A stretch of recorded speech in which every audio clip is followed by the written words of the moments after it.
invest much more money in education and research than what we are doing currently. And the ways to do it is depend partly on government, but you can generate your own resources. Because when industry finds that you are useful, they will automatically come to you.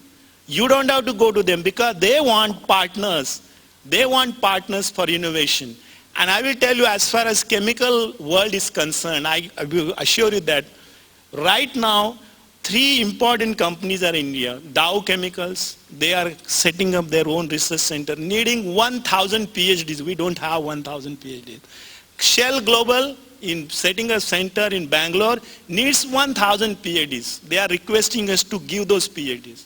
In fact, it is so happened that the fresh graduates are picked up for 10 lakh rupees a year salary, fresh chemical engineering graduates, because they are not finding quality students. They find ample students, but they don't find well-qualified students. Same is the case with GE.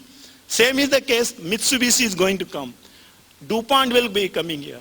SABIC has set up a center. So in chemical world, I'm concerned with that. I can tell you that there is dearth of highly qualified students, PhD students. And unless we generate that, believe me, this morning I came from Europe and I told your organization I might miss this important meeting. And yet I was participating in SUSCHEM conference, that is Sustainable Chemistry. And the Europeans, I was the only non-European there, and they were wanting to know how India is progressing in this area. And why are we different from Europe? And one of the things I told them, your population is going down, okay? Tomorrow your industries will be manned by Indians and Chinese. We have 50% of population of this country which is below the age of 25. So 500 million people. You can see if they invade Europe, they will be occupying everything. I said jokingly, but they agreed because there were parliamentarians there. There were parliamentarians in that meeting and they agreed with me. They said that is true. That they said we have to go to countries like India to get that talent because our industries will be run by people. Same is the case with Japanese. Even Japan is saying the same thing. They will have to go to India and China. So China and India will always remain in the forefront for next few decades. And so there is a golden opportunity for all of you. Don't stop your education at the bachelor's level. Go for higher education. You will be rewarded amply. Believe me, mark my word today. You will be rewarded amply because there are too many opportunities which are waiting for you and you need to grab them. Thank you very much.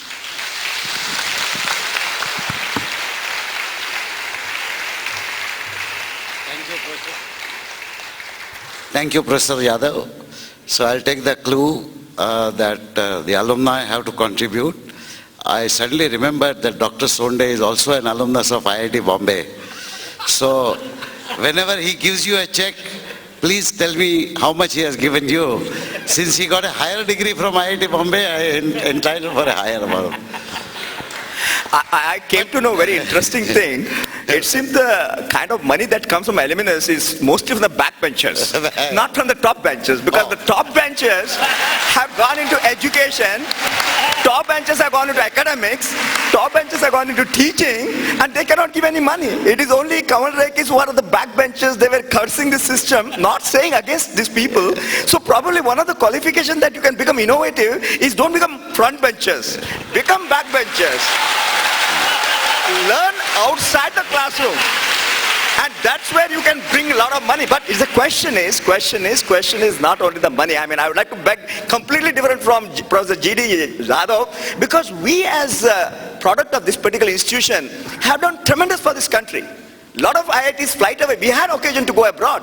But when we did a lot of things for this country, be it in atomic energy, or now I'm doing it in NTPC, and trying to propose that every year I want to recruit 50 of our students, if they are willing to join. Of course, I want to put that for the last part of my debate. If you are willing to join, not IT, I will give you good salary, then that would be a single most contribution that I can do it for this institution. Thank you.